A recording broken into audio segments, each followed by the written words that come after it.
Hello friends, welcome to my channel Science Unearthed. Today our topic is metals and non-metals. Because this topic or this chapter is very big, so I have divided it into so many parts. So please don't forget to like, share and subscribe to my channel. This chapter metals and non-metals, this is very big and due to this reason it is divided into so many parts.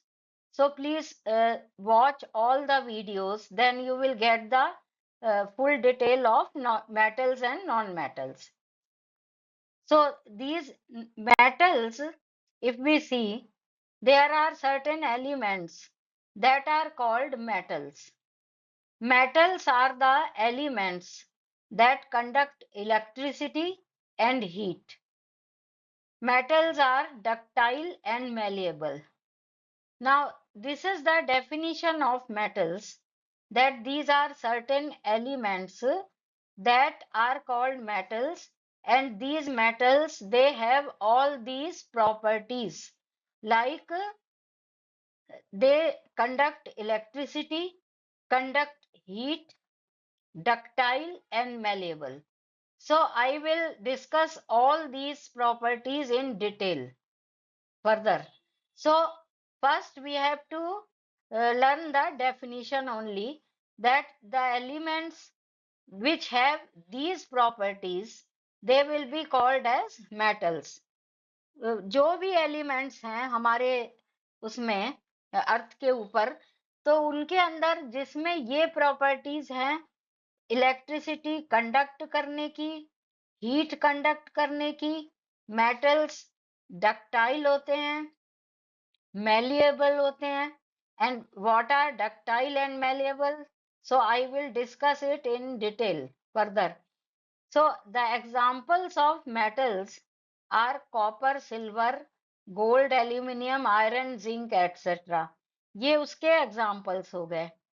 अब first इसकी property है metal की, that they are good conductor of heat. Metals allow heat to pass through them easily. It means metals are good conductor of heat. अगर आप इसको अपने आप इसको ऑब्जर्व करना चाहते हैं, देखना चाहते हैं कि ये क्या है, तो एक सिंपल सा काम हम कर सकते हैं. We will take a metallic rod.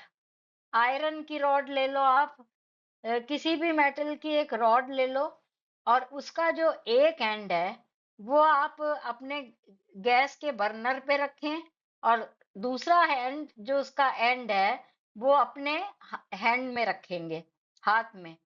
तो after some time you will feel that the end of the rod which is kept into the hand, that turns into hot, very hot. तो ये जो चीज है, ये इससे क्या पता लगता है, शुरू में जब आपने वो मेटल उसको होल्ड किया था तो वो बिल्कुल कोल्ड थी, उसका जो टेम्परेचर था वो बहुत कम था, और उसके बाद जब उसका एक एंड आपने हीट किया, तो वो जो दूसरा एंड था जो आपके हाथ में था, तो वो कैसे हॉट हो गया. It means the end which is in contact with the burner, that end of the rod receives the heat, and that heat travels through the rod and reaches up to your hand. ये clear हो गया. अब एक rod हमने ली थी जो बिल्कुल cold थी, ठंडी, और उसको उसका एक एंड हमने बर्नर के ऊपर रखा उसके कांटेक्ट में, और जो सेकंड जो एंड था उसका लास्ट सिरा, वो हमने अपने हाथ में होल्ड किया. तो कुछ टाइम के बाद वो जो एंड था जो हमारे हाथ में था वो भी गर्म हो जाता है, हॉट.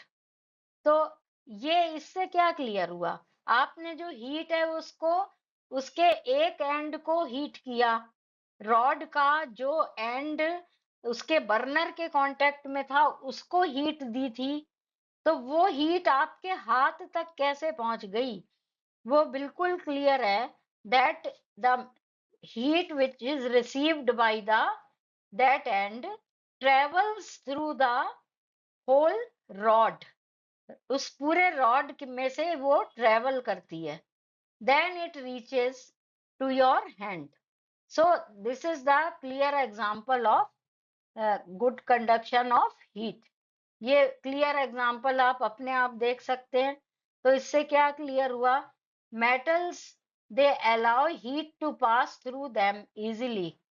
तो ये एक बिल्कुल क्लियर हो गया होगा, ये अपने अंदर से हीट को पास होने देते हैं और इसीलिए वो हीट उसमें से ट्रेवल करके तब आपके हाथ तक पहुंची है।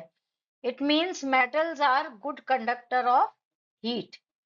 Silver metal is the best conductor of heat.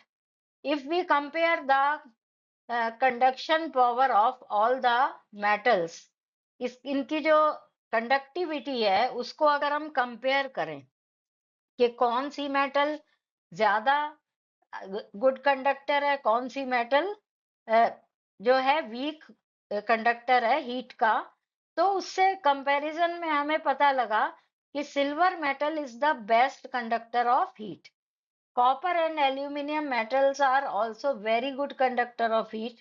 Second number comes of copper and aluminum.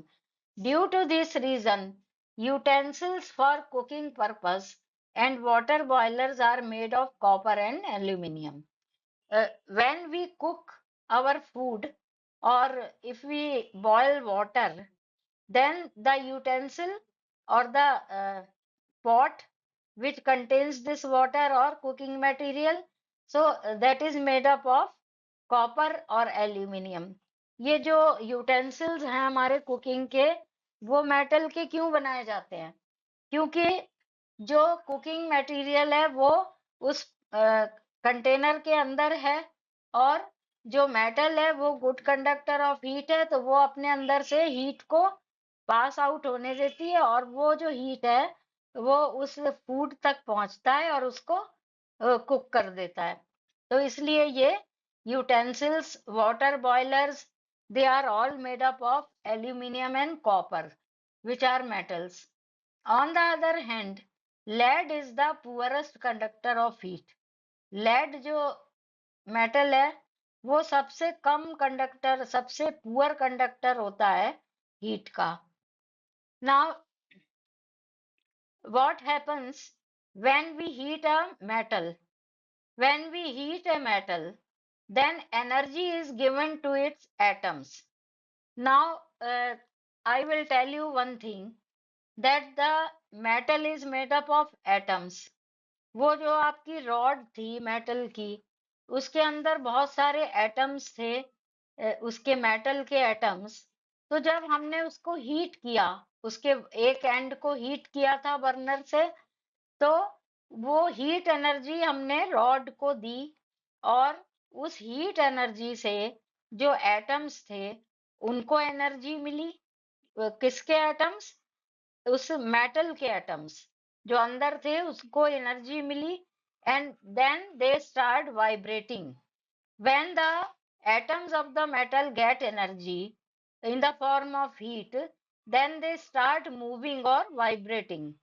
This energy is transferred to electrons present in the metal. Now, you know this thing that atoms, they possess electrons also. Electrons होते हैं atoms के अंदर। तो जब atom को energy मिली और उसने vibrate करना स्टार्ट किया, तो वो एनर्जी ट्रांसफर हो जाती है इलेक्ट्रॉन्स को। फिर वो जो इलेक्ट्रॉन्स हैं which are full of energy, they start moving through the metal, they transfer energy to another electron. तो ये जो प्रोसेस है ये कंटिन्यूड रहता है। अब एक बहुत ही एक सिंपल आप एग्जाम्पल लो, बहुत सिंपल। और ये जो एग्जाम्पल है ये कंडक्शन, ये कंडक्शन क्या होता है? This is the conduction is the travelling of heat through a metal. किसी भी मेटल में जो हीट ट्रेवल करती है वो कंडक्शन प्रोसेस के थ्रू ये ट्रेवल करती है। अब ये कंडक्शन प्रोसेस क्या होता है?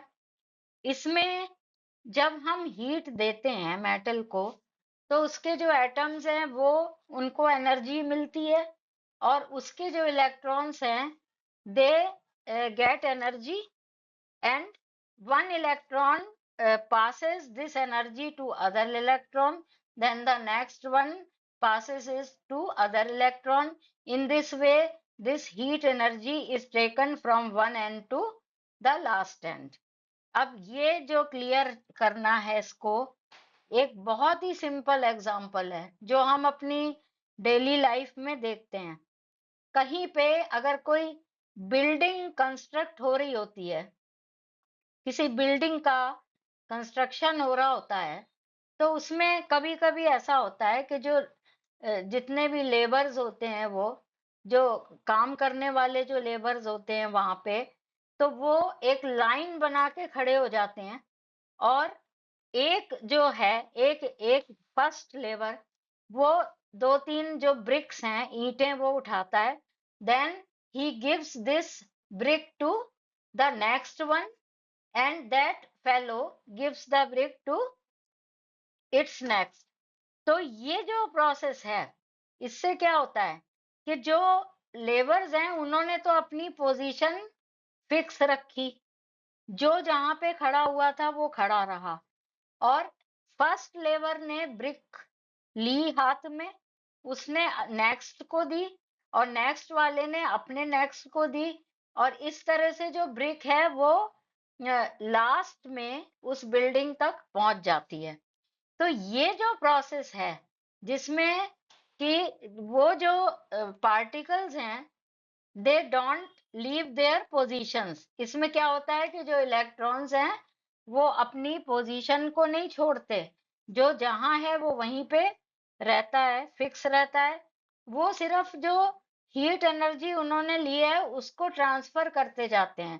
फर्स्ट इलेक्ट्रॉन देगा सेकंड इलेक्ट्रॉन को ये हीट एनर्जी, सेकंड देगा थर्ड को, थर्ड देगा फोर्थ को, fourth fifth and so on, and this heat energy will be transferred to the last end of the rod.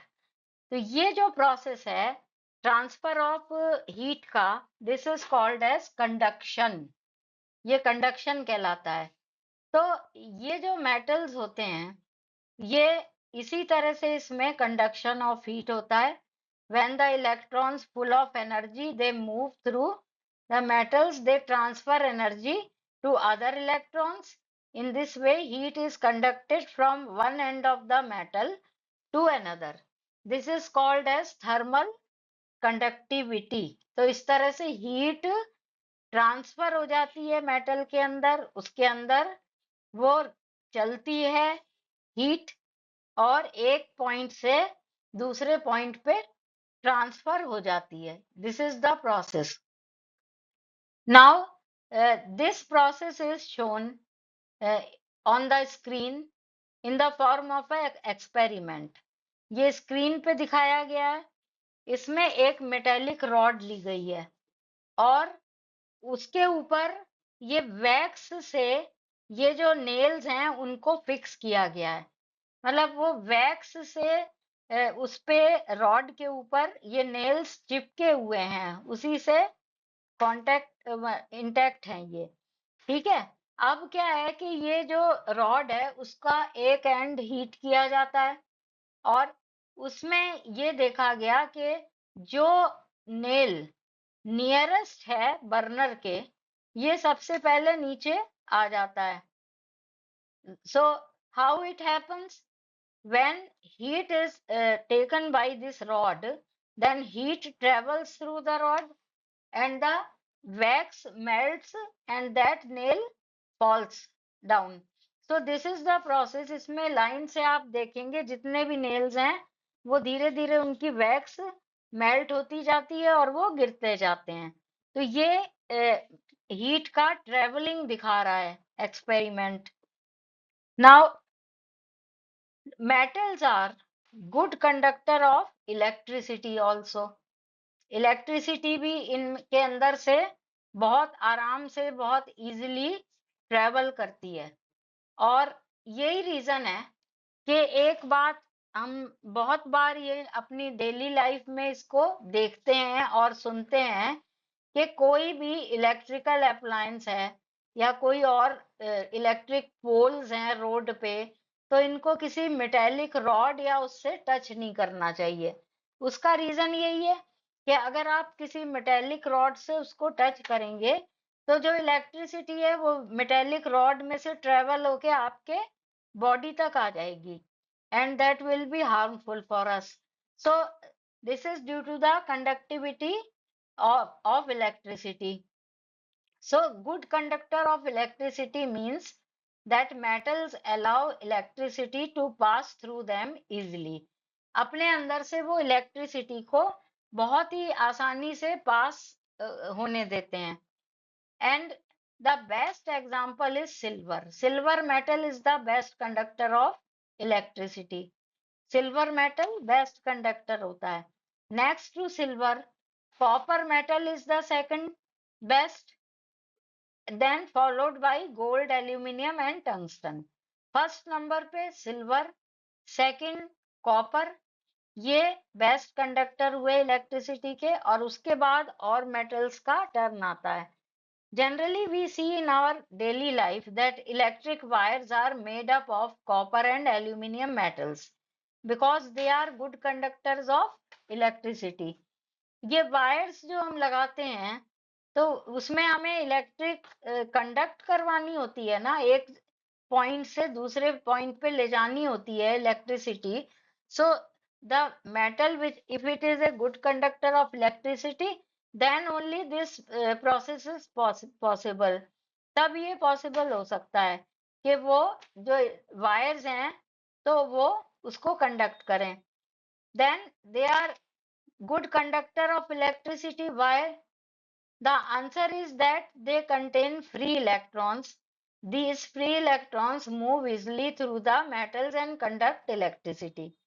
So this is the same process. वही जो उसमें heat वाले में explain किया था कि इलेक्ट्रॉन्स वो एनर्जी ले लेते हैं and then they pass to other electrons, they move. This is known as electrical conductivity. Now the term malleable. This is another property of metal. Means metals are malleable. We can make thin sheets of metals by beating it with a hammer. This property is called as malleability. कोई भी एक metal का एक piece लेके और उसको अगर हम किसी हैमर से उसको उसका उसको बीट करते हैं, then it turns into the form of a sheet. वो एक उसकी शीट बन जाती है, वो स्प्रेड हो जाता है, and this changes into the form of a sheet. So this property is called as malleability. Most of the metals are malleable. All these metals can be beaten with a hammer to form very thin sheets called foils.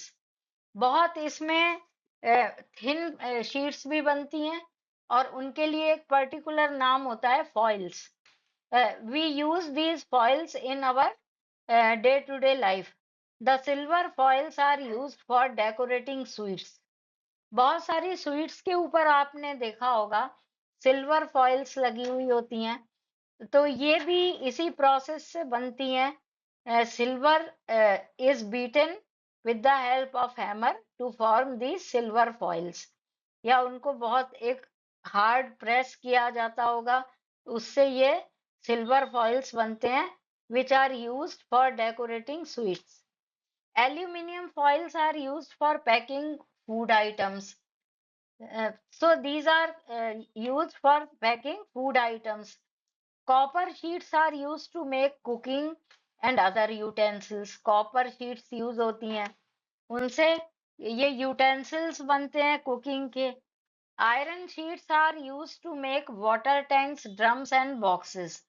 First of all, iron sheets are made and then these sheets are they are used to make water tanks, drums, and boxes. Then another property of metals is that they are lustrous, means they are shiny.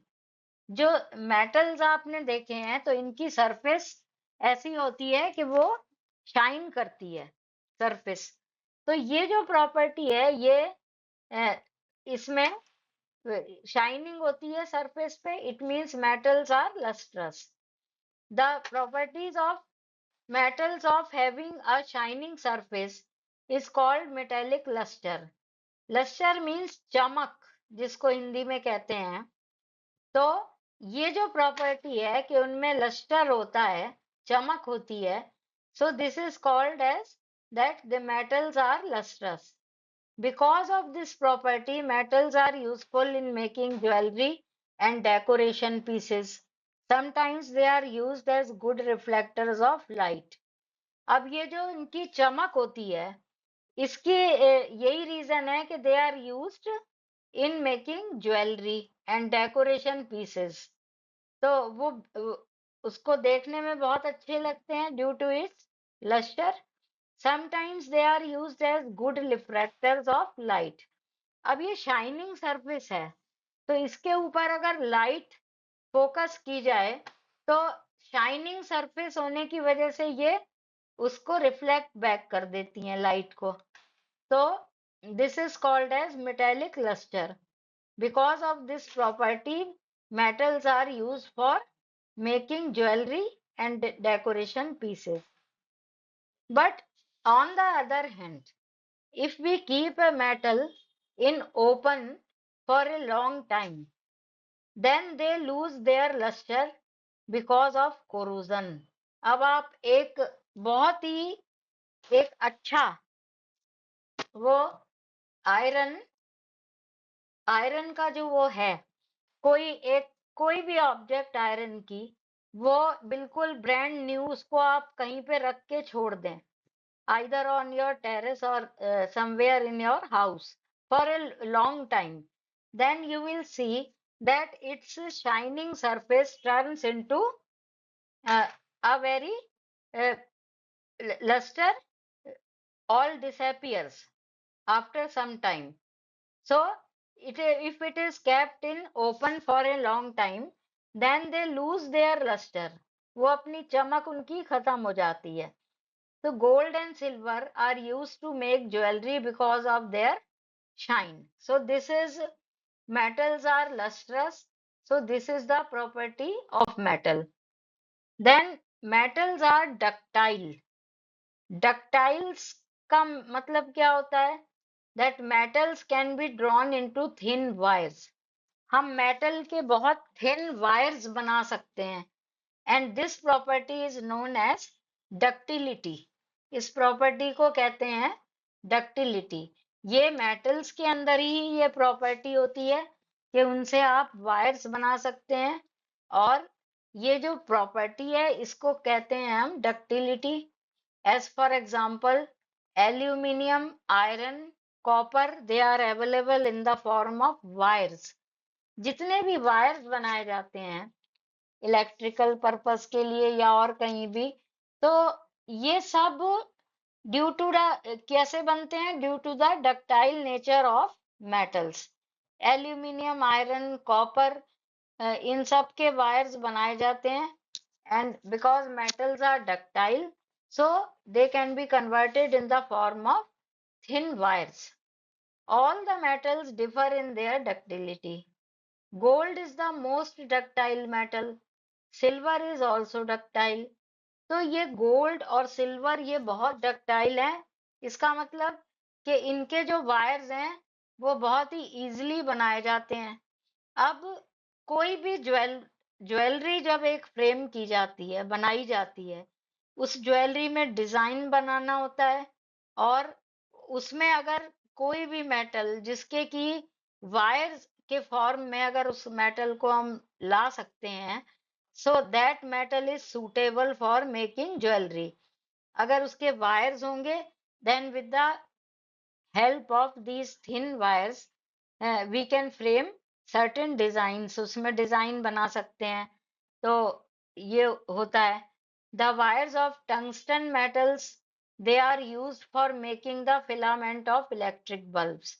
Electric bulbs में आपने देखा होगा कि एक filament होता है, एक बहुत थिन वायर होता है जो हिलता रहता है उसमें, और वो एक डेफिनेट शेप में लगा हुआ होता है। So that wire is made up of tungsten metal. So this wire is also formed due to the ductility property of metals. इसलिए ये बन जाता है. They are metals are solid at room temperature. If they are kept at room temperature, then almost all metals are solid. They are solid. Exception is mercury. Mercury जो होता है that is found in liquid form. अब ये आपने कहाँ देखा है mercury? जो हमारे क्लिनिकल थर्मामीटर्स होते हैं, जिससे कि हम अपना फीवर मेजर करते हैं, टेम्परेचर, बॉडी टेम्परेचर मेजर करते हैं, तो उसमें जो एक बहुत ही एक लाइन होती है, शाइनिंग लाइन, वो सिल्वर कलर की, तो वो मेटल होता है mercury.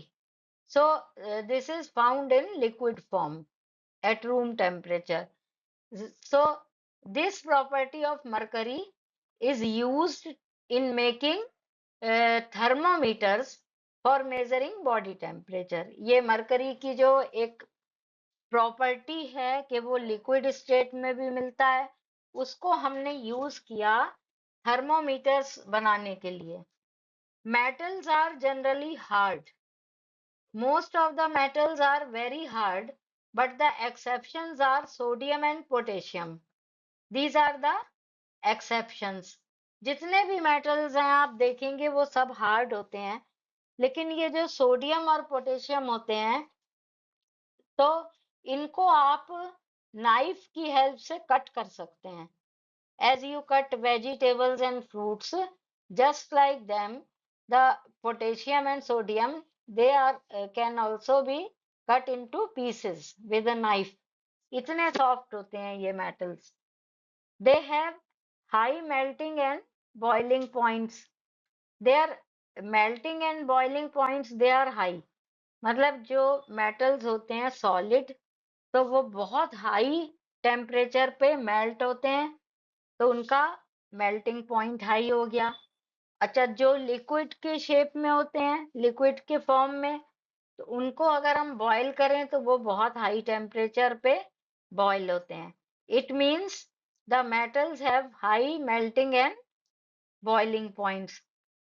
So all the metals they have high boiling and melting points, but sodium and potassium have melting points that is 98 degree and 64 degree Celsius respectively.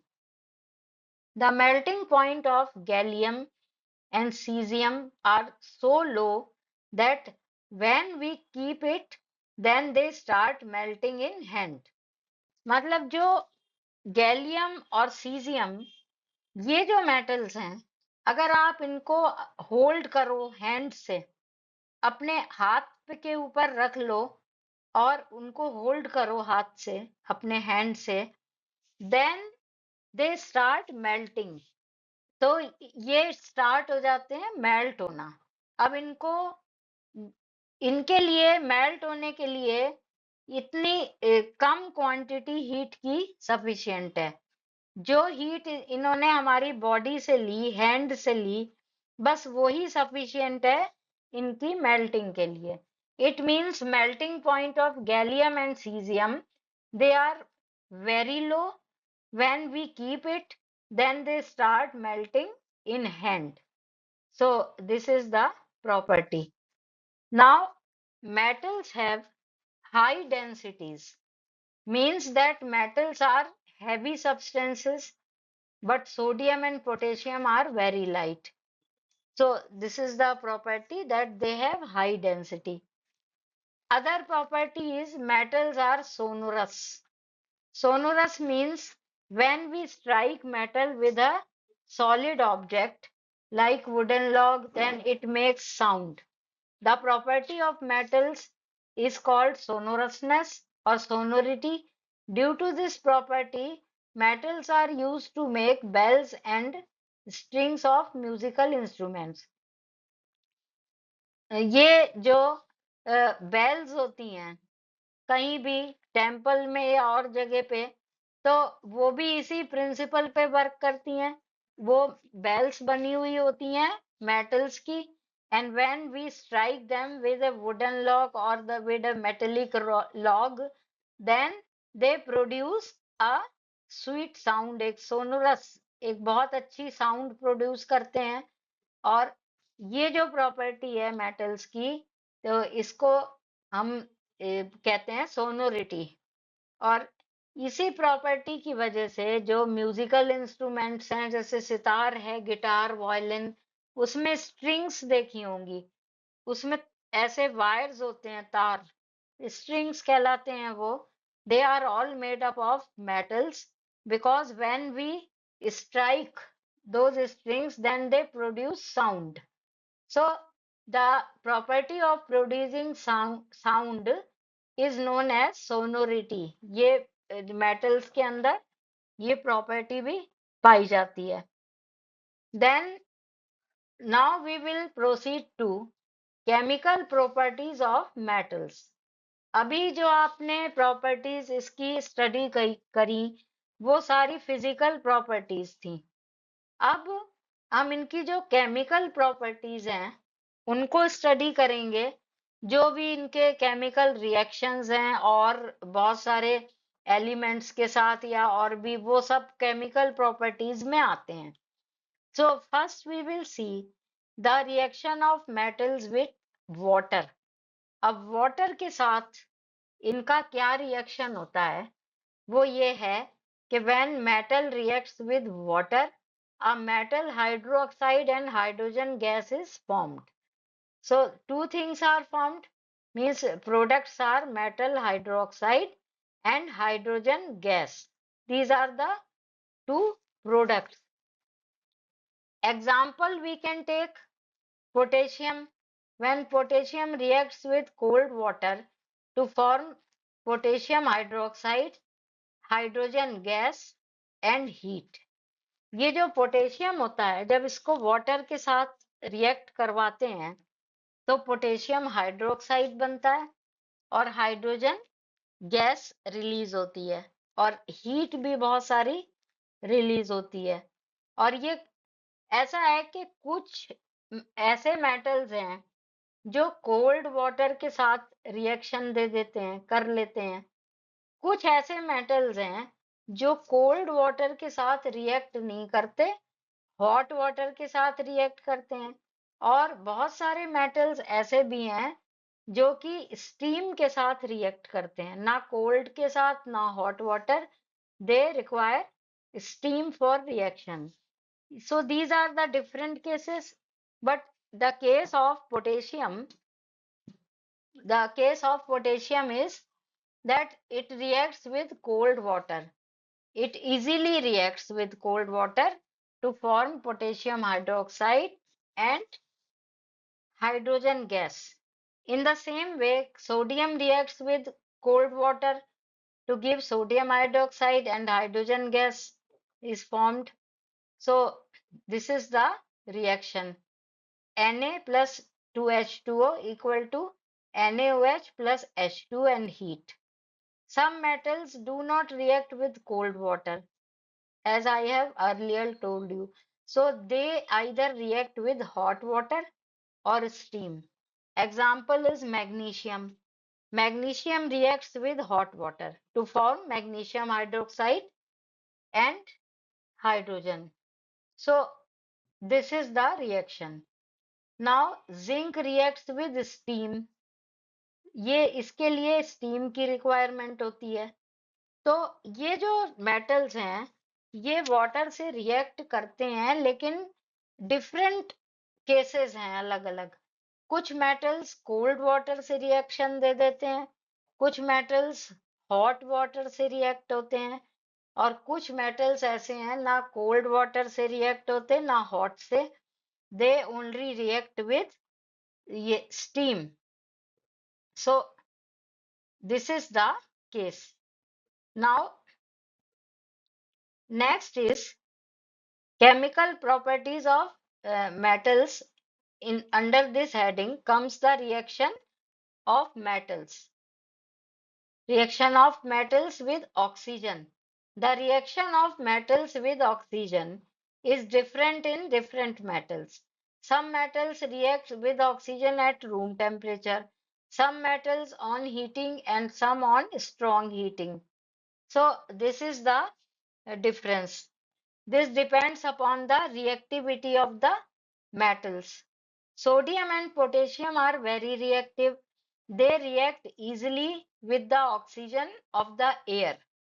They catch fire and start burning, hence both of these metals are stored in kerosene. So in lab, when you go for practicals, जब उसमें आप practicals के लिए जाते हैं, तो किसी experiment में अगर आपको रिक्वायरमेंट है सोडियम की, then you will see that the piece of this sodium metal is kept in a bottle which contains kerosene oil. इसको सोडियम को हम बाहर एयर में नहीं रख सकते, बिल्कुल फ्री ऐसे नहीं रखा जा सकता, because it easily catches fire and combines with the oxygen of the atmosphere. बहुत आसानी से ये ऑक्सीजन कंबाइन हो जाता है और ये फायर इसमें हो जाती है। तो इससे प्रोटेक्ट करने के लिए इसको केरोसिन में डिप करके रखा जाता है, तो उससे ये एयर के डायरेक्ट कांटेक्ट में नहीं आता है। तो ये इसमें ऑक्सीजन के साथ जब ये कंबाइन करते हैं metals, so they form metal oxides. They form the metal oxides. And generally these metal oxide they are basic in nature. Basic in nature ये जो मेटल ऑक्साइड है, अगर आप इसको लिटमस पेपर से चेक करेंगे, टेस्ट करेंगे, तो आपको पता लगेगा कि ये बेसिक, इनका नेचर बेसिक है, ये बेस है। Then aluminium burns in air on heating to form aluminum oxide. In this reaction, aluminum oxide shows basic as well as acidic behavior. अब एक ये डिफरेंट केस है एल्यूमिनियम का। जब हम इसको ऑक्सीजन के साथ कंबाइन करते हैं, उसके साथ बर्न करते हैं, हीट करते हैं, then it combines with oxygen and the result is that aluminum oxide is formed, Al2O3. But this aluminum oxide is not basic in nature. जैसा आपने पहले देखा था कि generally the metals they give basic oxides, but the case of aluminium is different. Hmm? The oxide of aluminium shows both the properties, property of acids and property of base. So the uh, oxides that show the property of both acid and bases, they are called as amphoteric oxides. जो oxides दोनों properties show करते हैं, acidic भी और basic भी, so that oxide is known as amphoteric oxide. तो aluminium oxide एक amphoteric oxide हुआ, इसमें एसिड और बेसिक प्रॉपर्टीज दोनों होती हैं। Then other is reaction of metals with chlorine. अब क्लोरीन के साथ जब मेटल्स को रिएक्ट करवाते हैं, then they form chloride. When metal reacts with chlorine, the metal atom loses electrons and become positively charged ions, and chlorine atom gain electrons given by metal atoms and become negatively charged. So if we take the example of sodium, sodium is a metal, and when it reacts with chlorine, then it forms NaCl, sodium chloride. So how it happens? in this reaction, this sodium, it loses electrons.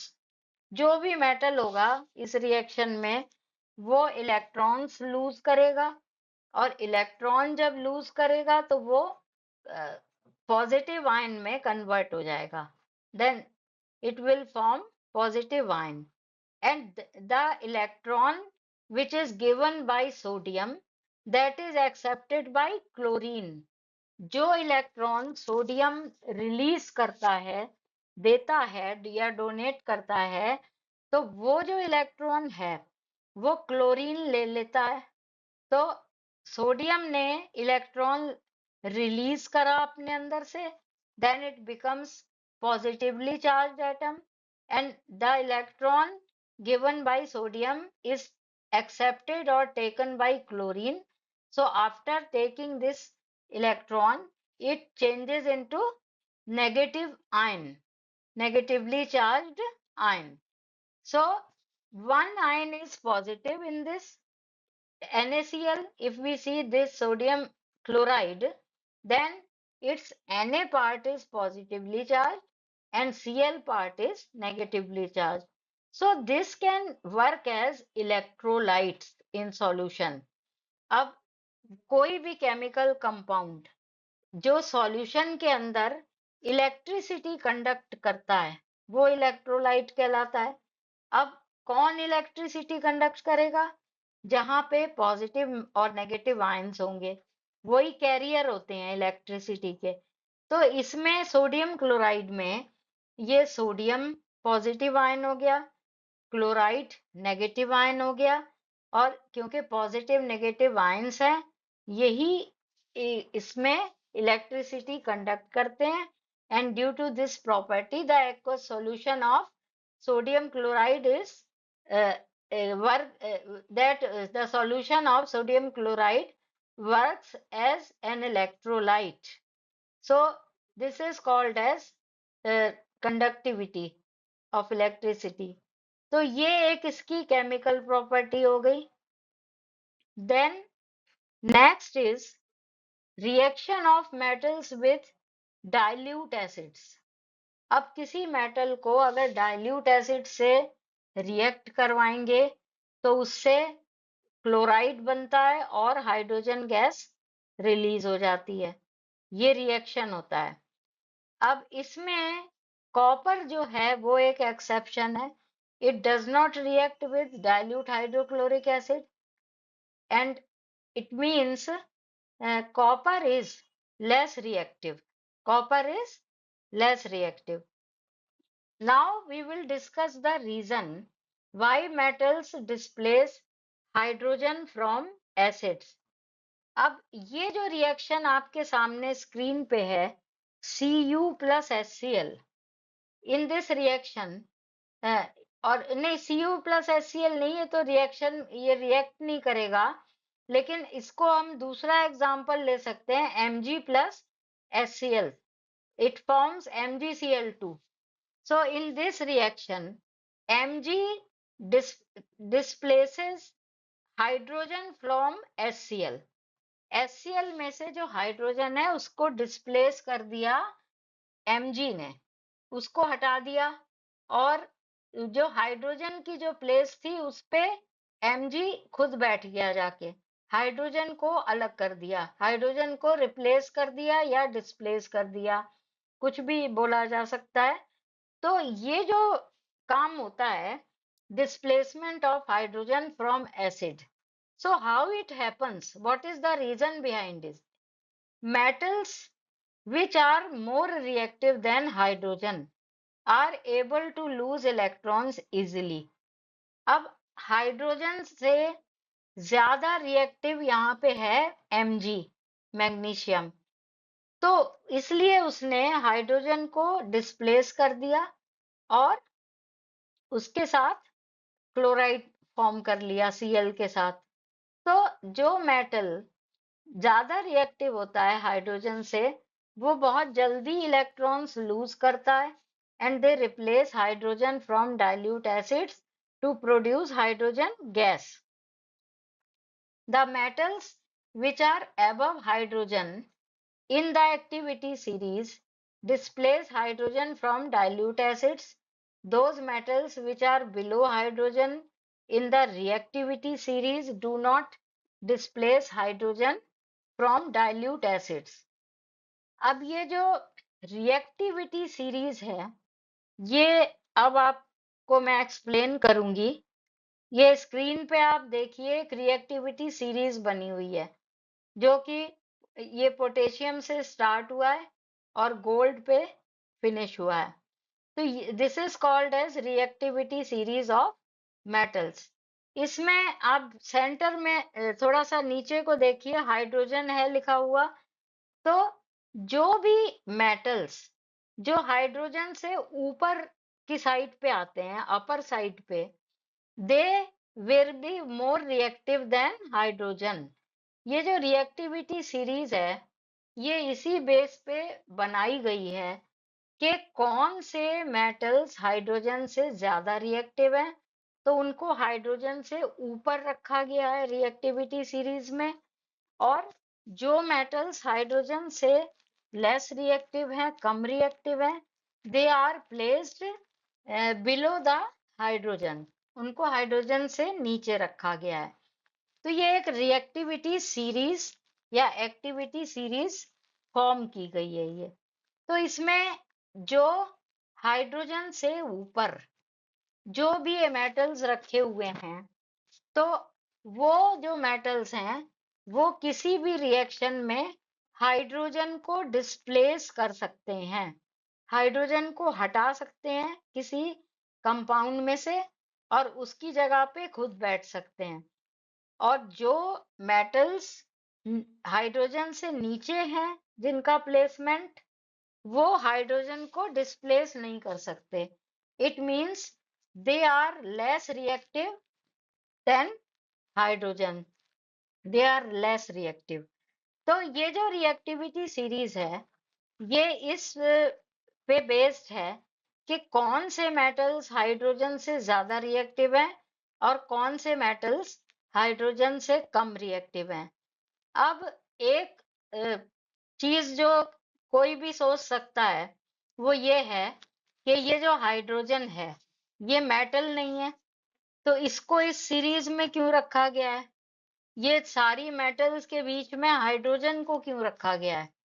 तो इसका ये reason है कि just like metal, hydrogen has a property of releasing electrons.